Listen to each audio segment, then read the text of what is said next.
with Mario Lopez. Up here on Mario Lopez. Joining me now on Zoom, actor Billy Baldwin. Welcome to the show, man. How have you been? Thrilled to be back. It's been a long time. I don't even know that with the pandemic and everything. I don't know if it's been 2 years, 3 years, 5 years. I don't remember. I know I've sort of lost all sort of essence of time, but it is always nice to catch up with you. Where are you zooming from, by the way? I live up in Santa Barbara with China and the kids. We moved up here. I relocated here in, I don't know, 2007, 2008 to do Dirty Sexy Money. That collapse hit in 2008, and China was like, we're not going back to New York. I had China for like a 15-year run with me in New York City, and then we decided to relocate here. When we were relocating, they closed the door on the plane, and I was reading the paper, and I felt somebody staring at me, and I looked over at my wife, and she had this little smirk on her face, and I go, what? And she goes, you know. I said, I do, and she goes, I think so. I go, we're never coming back, and she goes, never. Her parents were in California dreaming, so I was lucky to have her in New York for 15 years. I assume. Where was she raised here in LA or? Yeah, she was raised all around LA. Got it. Santa Barbara is about the nicest place. So congratulations on that. That is an ideal place to live right there. Yeah, we raised our kids here. That's awesome. Latest movie, Dakota. It looks like a nice family film. What's it about?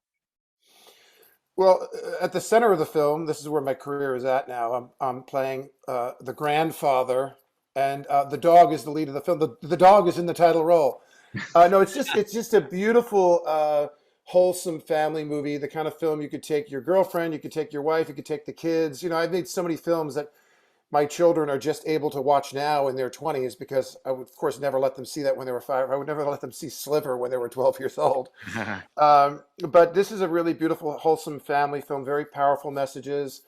And at the core of it is this dog, the shepherd Dakota, who's not only the glue that holds the family together, helps to keep the family together, but it also helps them save their family property, this family farm that they've had in the family for generations. I love it. We're all big dog lovers over here, and I love family friendly films. Having 3 kids myself. You work with animals before, or was this something new? Yeah, I have before. I did a series that I produced for Netflix a couple of years ago called Northern Rescue, just outside of Toronto, and we worked with wildlife quite a bit on that. We worked with a movie bear for a couple of episodes, which was very interesting. I got to imagine when you're working with animals, there's a little added pressure to get it in fewer takes. Am I correct? No, the animals get more takes than I do. They expect me to have it. I got to stick the landing on take 2. And if the animal does something wrong or is out of focus or the DP doesn't like the way he framed it, the dog gets take 7 and number 1 on the call sheet gets 2 takes and we're moving on. That's great. You know how that works. Also in the works, a thriller called Candyland. Ooh, what can you tell us about that? Yeah, it's this thriller that I did that's very, very dark. I'm sort of attracted to family films and comedies, and I also did a series with Miles Teller on Amazon called Too Old to Die Young with Nicholas Refn that was super, super dark, and this is right in that genre again. It's set in the world of truck stop, if I dare I say it, but it's set in the world of truck stop prostitution. And I have one of the ensemble leads in it with Eden Brolin, who's the daughter of Josh Brolin and Diane Lane, and a couple of other incredibly talented young actors. And I play the sheriff in this town that's sort of involved in this circle of criminal activity. I love it. Wide range of projects you're working on. You mentioned Sliver a little a second ago. We're coming up on the 30th anniversary of the movie. Yeah, just earned your MTV Movie Award for Most Desirable Male. What do you remember about that time?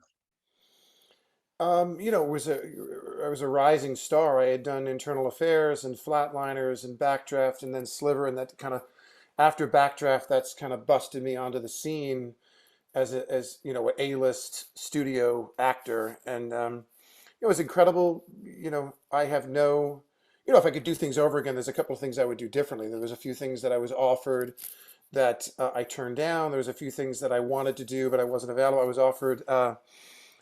They wanted me to do River Runs Through It. I was shooting another film.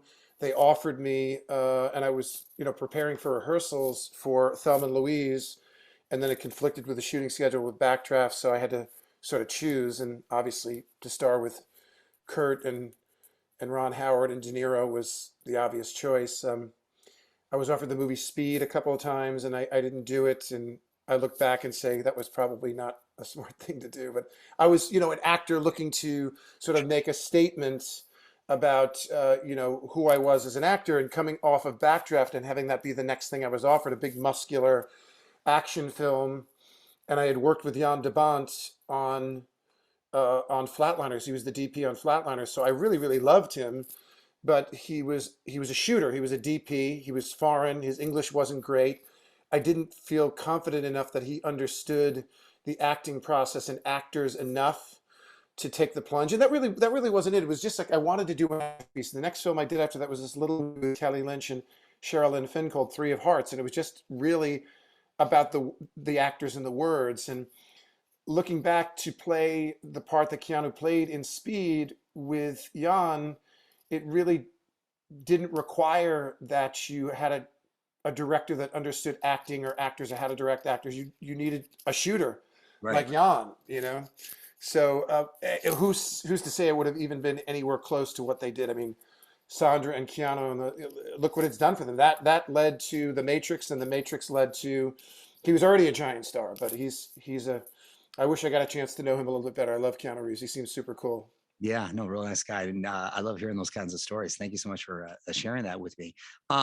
I've always been a fan of yours for a long time. One of the things I've always admired is that you were a former wrestler like myself, love the sport, has all the great attributes to make you a great man. You'll like this. I'm going to the National Wrestling Hall of Fame. Yeah, I was involved in that. I was involved behind the scenes, and Oh, were you all behind the scenes pulling strings? Well, thank you then. no. It had nothing to do. They wanted you for years. You were eligible and qualified, and they've been chasing me to get you to come on. And by the way, is it in June? Yes, sir. I'm supposed to be shooting in Belgrade in June. I go to visit all those guys all the time. You don't understand.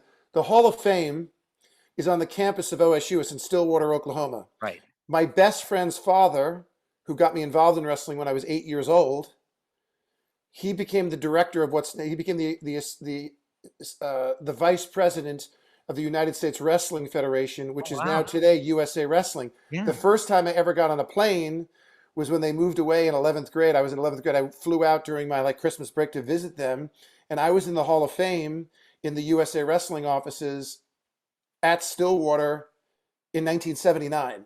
Like I Wow. know all the people involved with USA Wrestling since the 70s. And Oh, now that guy who got me involved is a coach that was inducted into the Hall of Fame. His son's in the Hall of Fame. And it's cute, the division that we get, because we get to flex our muscles like, yeah, we're in the Wrestling Hall of Fame. Like, it's amazing in Hollywood how it gets blown up. I remember one time, you'll love this story. Ron Howard, I had done Backdraft with Ron Howard. He was doing Far and Away with Tom Cruise. I had done Born on the 4th of July with Tom Cruise. And I had a couple of wrestling incidents on the sets where people said, like guys twice my size, like you think you're such a hot shot, I'll stuff you in that garbage can over there. I'm like, I don't know about that. And then 2 seconds later, I'm throwing this guy upside down, 6'5", 250. I'm like sticking him in a garbage can. Not happy. Okay. yeah. So Cruise is on his way to the set of Far and Away with Brian Grazer, Ron Howard. They're driving in a Suburban, a couple of, a driver and a security guard. And Sean Penn was there visiting Robin Wright, who was there working on a picture, I forget the name of it, in the west of Ireland with Albert Finney, the Playboys maybe. And he splits on Robin to go visit Tom because they're old friends. And they're driving to the set one day. Sean's coming to see Ron on the set with Tom. And somehow I'm sort of paraphrasing this, but Ron Howard and Brian Grazer reported this back to me. He said, so they're talking about like tough guys in Hollywood. And I guess a couple of names come up, and Ron Howard says to Cruise and Sean Penn, he goes, I don't know about you, if I had to put my money on somebody, I'd put it on wrestling Bill Baldwin. Because I saw what that guy can do, man. I saw him take a Mr. Chicago, like a 6'5", 250 bodybuilder, and stuff him in a garbage can. And Sean Penn is like, what? What are you talking about, Billy Baldwin? Like, they're thinking like Mickey Rourke. I was like, Billy Baldwin. All of a sudden, Tom Cruise goes, let me tell you something. if I tell you what I saw him do to like 10 different people on the set of Born on the 4th of July, he literally ripped their faces off. He literally melted them on the set in front of the entire crew. And he didn't, these people just kept challenging him. None of these guys, you know what it's like when you wrestle somebody that's never wrestled. They could be twice your size.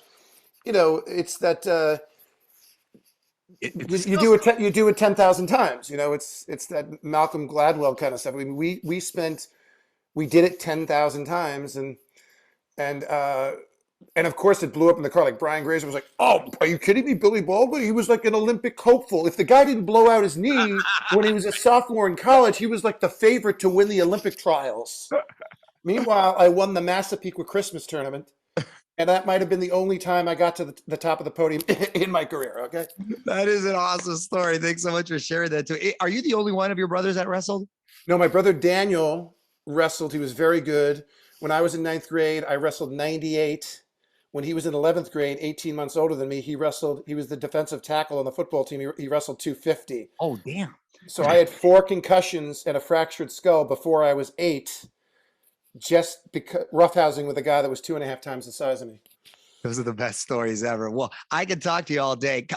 Thank you so much for your time. I hope to see you in person, and congratulations on everything. I just want to make sure people check out Dakota, which is available now. Billy, thanks so much for checking in, pal. You can't do this to me. We were supposed to talk about Dakota May 20th. May 20th. May 20th. Streaming Dakota, awesome family film. If you want to get escape from all the craziness in the world right now, take your family to watch Dakota. You'll love it. Make sure, and we'll continue to talk about it. Thank you, Billy. Have me back again. I'd love to chat some more. Okay, you got it, buddy. Take care. Bye-bye.